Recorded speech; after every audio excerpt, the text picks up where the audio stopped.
principle of least action was so successful in solving the problems of classical mechanics that many physicists of the late 1800s and early 1900s were ready to call the subject a closed book.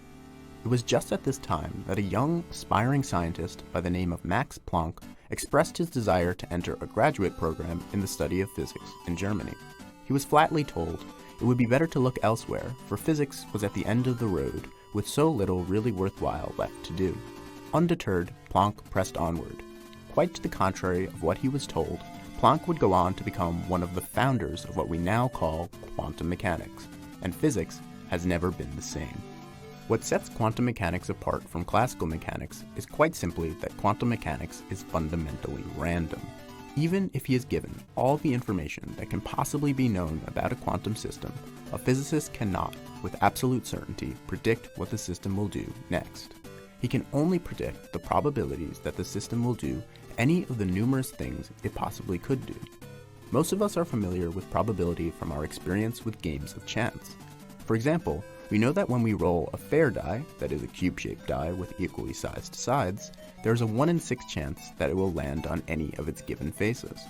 As abnormal as it may sound, we might think of any quantum system as being kind of like a die, only it could have many more than 6 faces, corresponding to the different states the system could be in, and each face can have a different size, proportionate to the likelihood a given state will be realized. From this perspective, the job of the physicist in analyzing a quantum system is simply to determine the makeup of that system's quantum dice. If the idea of nature being fundamentally random makes you feel uncomfortable, don't worry, you're not alone.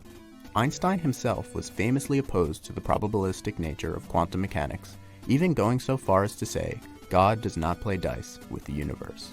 However, no experiment has ever been successful in disproving the predictions of quantum mechanics, and believe me, many have tried.